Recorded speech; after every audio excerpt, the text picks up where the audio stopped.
দর্শকবৃন্দ, আশা করি প্রত্যেকেই ভালো রয়েছে। ক্লাস 11-এর ফার্স্ট সেমিস্টারের ভোকেশনালের জৈব অজৈব রসায়নের তোমাদের তুল্যাঙ্ক ভারের অংশটি আমি উপস্থাপন করছি। আশা করি ভিডিওটি ভালো লাগবে।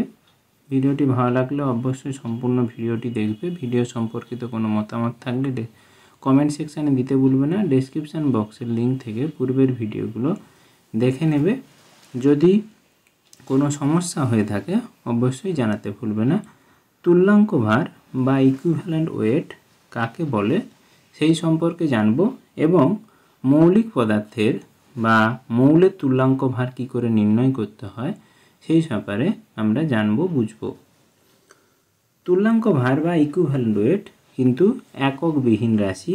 যেহেতু দুটো রাশির তুলনা করা হচ্ছে সেই জন্য এটি একটি এককবিহীন কিন্তু রাশি, এককবিহীন রাশি। আর মৌলিক এবং যৌগিক পদার্থ সম্পর্কে যদি তোমাদের বুঝতে অসুবিধা থাকে ডেসক্রিপশান বক্সের লিঙ্ক থেকে আগের ভিডিওগুলো দেখে নেবে। তুল্যাঙ্ক ভার কাকে বলে?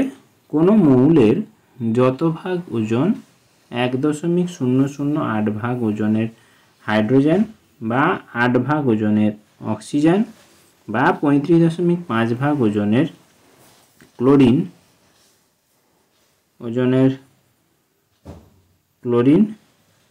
বা অক্সিজেন হাইড্রোজেন বা ক্লোরিন হাইড্রোজেন বা অক্সিজেন হাইড্রোজেন বা বলতে পারি ক্লোরিনকে কোনো যৌগ থেকে ওই পরিমাণ অপসারিত করে মৌলের ততভাগ ওজনকে তার তুল্যাঙ্ক ভার বলে। তাহলে কি বললাম? কোনো মৌলে 1.008 ভাগ ওজনের হাইড্রোজেন যদি যুক্ত হয় যতটা পরিমাণের সঙ্গে, বা 8 ভাগ ওজনের অক্সিজেন যতটা পরিমাণের সঙ্গে যুক্ত হয়, বা 35.5 ভাগ ওজনের ক্লোরিন যুক্ত হয়, সেই পরিমাণটা বা ততভাগ ওজনকেই বলা হবে ওই মৌলের তুল্যাঙ্ক ভার। বা কোনো মৌল থেকে 1.008 ভাগ হাইড্রোজেনকে অপসারিত করতে যতটা পরিমাণ মৌলের প্রয়োজন হয়, বা 8 ভাগ অক্সিজেন অপসারিত করতে, বা 35.5 ভাগ ক্লোরিনকে অপসারণ করতে যে পরিমাণ ওই মৌলটি প্রয়োজন হয় তাকেই বলা হয় ওই মৌলের তুল্যাঙ্ক ভার। এটি কিন্তু একটি এককবিহীন রাশি। যেমন উদাহরণ, ক্যালসিয়াম অক্সাইডে দেখা যায় 8 ভাগ অক্সিজেন যুক্ত হয় কত না 20 ভাগ ক্যালসিয়ামের সঙ্গে। 20 ভাগ ক্যালসিয়ামের সঙ্গে যুক্ত হয়ে ক্যালসিয়াম অক্সাইড যৌগটি উৎপন্ন করে। তাহলে ক্যালসিয়াম 20 ভাগ ক্যালসিয়াম যুক্ত হচ্ছে 8 ভাগ ওজনের সঙ্গে।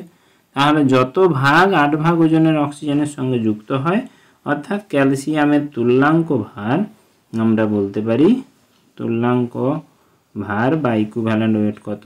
20। তাহলে বোঝা গেল ক্যালসিয়ামের তুল্যাঙ্ক ভার কি করে নির্ণয় করা হলো।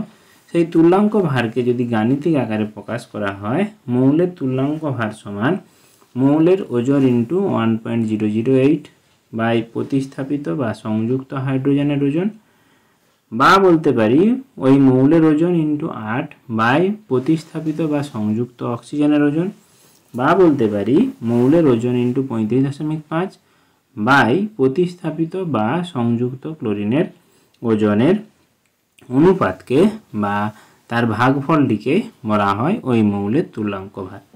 এরপরে আমরা বিভিন্ন লবণ, অ্যাসিড, ক্ষারকের তুল্যাঙ্ক ভার নির্ণয় করব পরের ভিডিওতে।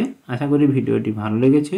ভালো লেগে থাকলে অবশ্যই চ্যানেলটি সাবস্ক্রাইব করে পাশে থাকা বেল আইকনটি প্রেস করতে ভুলবে না। বন্ধুদেরকে শেয়ার করে জানিয়ে দিতে ভুলবে না। ধন্যবাদ।